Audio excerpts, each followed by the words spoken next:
La chose qui doit être dite immédiatement est que par le Saint-Esprit, la parole est Christ. Ce n'est pas une déclaration de choses, c'est l'expression d'une personne. Ce que nous voulons dire, c'est que nous devons prendre la même attitude à l'égard de la parole que celle que nous prenons à l'égard de Christ. Nous devons nous tenir devant la parole de Dieu de la même manière que nous nous tenons devant le Seigneur lui-même. Ce n'est pas quelque chose du Seigneur qui nous est présenté en parole, mais c'est le Seigneur lui-même qui vient à nous. Nous ne pouvons pas rejeter une partie de sa parole et le conserver. Nous ne pouvons pas séparer le Seigneur de sa parole. Des personnes semblent penser qu'elles peuvent prendre quelques-unes des choses que le Seigneur a dites et laisser les autres. La parole est une. La parole est le Seigneur. Refuser une partie quelconque de la parole, c'est refuser le Seigneur, limiter le Seigneur. Dire en fait, Seigneur, je ne te désire pas. Seigneur, je ne veux pas t'avoir.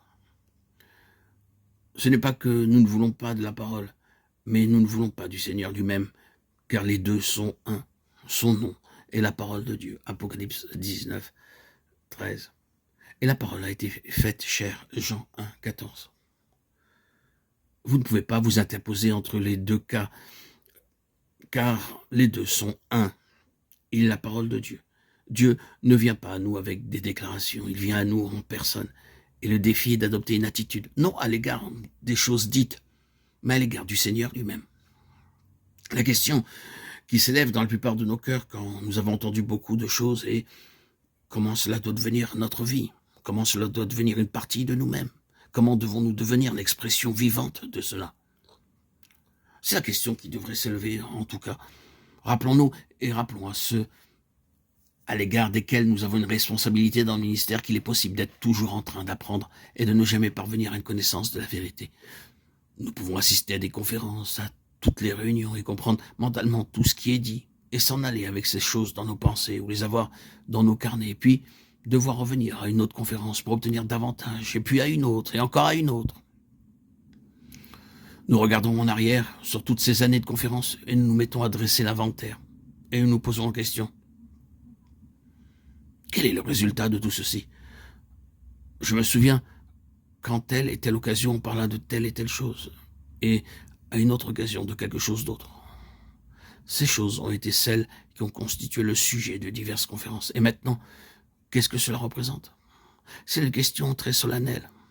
Est-ce que nous connaissons ces choses? C'est-à-dire si elles étaient répétées, aurions-nous l'attitude? Eh bien, nous avons entendu cela auparavant, nous savons cela. C'est ce que nous voulons dire par toujours en train d'apprendre, sans peut-être jamais parvenir à la connaissance de la vérité, dans le sens dans lequel ce mot connaissance est utilisé. Qu'allons donc nous faire? Comment tout ceci doit-il être traduit en quelque chose de plus que des mots, que des pensées, que des idées, que des vérités en tant que vérité? Qu'un enseignement de telle sorte que cela soit réellement incorporé, exprimé dans un homme. Cela peut être, et cela doit être, exactement le même principe doit opérer comme lorsque Christ est né de Marie. Cela signifie que la parole présentée doit nous conduire à un exercice de cœur. C'est ce qui s'est produit avec Marie. Elle est entrée immédiatement dans un exercice de cœur à propos de ce qu'elle avait entendu. Vous savez quelle sorte d'exercice a résulté de votre écoute de la parole? Considérez cela ainsi. Qu'est-ce que cela signifie? Qu'est-ce que cela implique? Quel coût cela occasionnera? À quoi cela conduira? Est-ce la volonté de Dieu pour moi? Le besoin de saisir présentement, directement et délibérément la parole et se tenant devant elle en la considérant d'entrer dans un exercice de cœur à son égard. C'est là le premier pas vers une incarnation de la parole.